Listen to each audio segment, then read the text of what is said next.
Welcome to my YouTube channel. I am going to upload the whole syllabus of anatomy including upper limb, lower limb, thorax, abdomen, pelvis as well as CNS.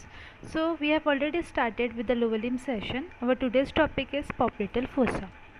These topics we will be studying in 5 subtopics, that is introduction, boundaries, roof, floor, content as well as clinical anatomy. Let's start with the introduction. Introduction says that it is a diamond shaped depression behind the knee joint which covers lower part of the femur and upper part of the tibia. So popliteal fossa actually होता क्या है, जो अपने knee joint होता है उसके पीछे जो डिप्रेशन होता है डायमंड शेप का, उसको पॉप्लिटल फोसा बोलते हैं. इसके अंदर लोअर पार्ट ऑफ फीमर आएगा और upper part of tibia bone आएगा. जैसे कि आप डायग्राम में देख सकते हैं, ऐसे डायमंड शेप का फोसा रहता है. बाउंड्रीज, इसमें superior laterally, superior medially, inferior laterally and inferior medially boundaries रहती है. सबसे पहले देखते हैं superior laterally. Superior laterally biceps femoris रहता है. सुपीरियर है ऊपर की तरफ है और लेटरली तो superior laterally biceps femoris.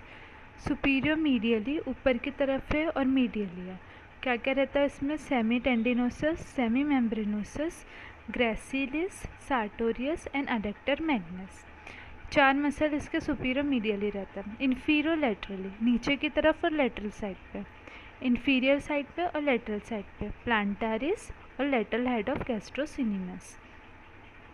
Inferior medially medial head of gastrocnemius. Inferior medially medial head of gastrocnemius. इसकी रूफ बनाता है डीप फेशिया और पॉप्लिटल फेशिया और सुपरफिशियल फेशिया. सुपरफिशियल फेशिया के अंदर स्मॉल सिफिनस वेन आता है और 3 क्यूटेनियस नर्व आती है. कौन कौन सी क्यूटेनियस नर्व? एक posterior cutaneous nerve of Thai, posterior division of medial cutaneous nerve of Thai and peroneal, जिसको हम सूरल कम्युनिकेटिंग नर्व भी बोलते हैं. इस डायग्राम में देख सकते हैं posterior division of medial cutaneous nerve of Thai, posterior cutaneous nerve of Thai and peroneal और द सूरल कम्युनिकेटिंग नर्व, और स्मॉल सेफिनस वेन भी आती है सुपरफिशियल फेशिया में. अब इसके कंटेंट्स की बात करते हैं.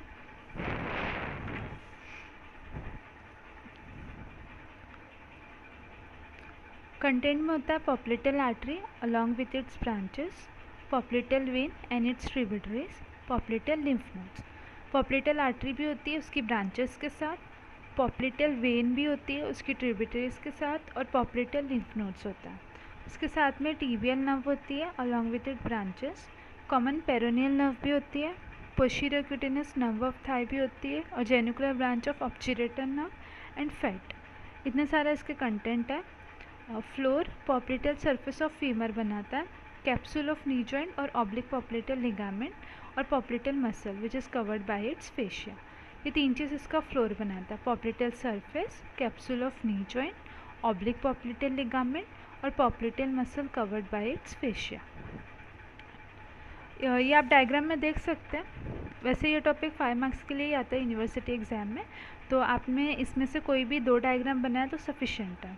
ये कंटेंट, ये इसका रूफ बना रहा है और ये इसका बाउंड्रीज है, और ये पॉप्लिटल आर्टरी, वेन और टीबियल नर्व का जो रिलेशनशिप है.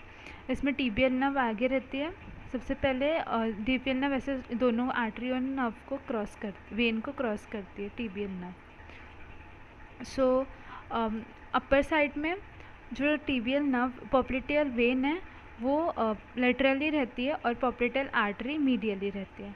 फिर जब लोअर साइड में जो पॉप्लिटल आर्टरी है वो लेटरली आ जाती है और पॉप्लिटल वेन है वो मीडियली आ जाती है. तो टेक्स्ट बुक में इससे एक निमोनिक है आर्टरी, वेन एंड नर्व, और नीचे नर्व, वेन और आर्टरी. से AVN है तो उसका ही उल्टा AVN. यहाँ सीधे से AVN पढ़ते हैं और इधर बैक साइड से AVN पढ़ना है. तो ये इसका निमोनिक है. इससे आपको याद रहेगा कि पहले क्या आता है, आर्टरी आती है, फिर वेन आती है, फिर नर्व आती है. तो इसमें से कोई भी 2 डायग्राम बनाया वो सफिशिएंट है यूनिवर्सिटी एग्ज़ाम के लिए. ये टॉपिक सिर्फ 5 मार्क्स के लिए ही आता है. अब रह गया इसका clinical anatomy. So blood pressure in lower limb is recorded from the popliteal artery. सबको पता है popliteal artery is also used for blood pressure recording. In coarctation of aorta, popliteal pressure is lower than the brachial pressure. ये एक indication है. coarctation मतलब जब aorta का narrowing हो जाता है, narrowing of the great vessels को हम coarctation बोलते हैं. तो जो popliteal artery का pressure होता है वो कम होता है than the brachial artery के pressure से. तो ये एक इंडिकेशन है, आपको वो बता सकता है कि coarctation of aorta हुआ है पेशेंट को. आई होप आपको समझ में आया होगा ये topic. And if you want such more videos, you can subscribe to my channel and let me know if any doubt is there comment section. Thank you so much.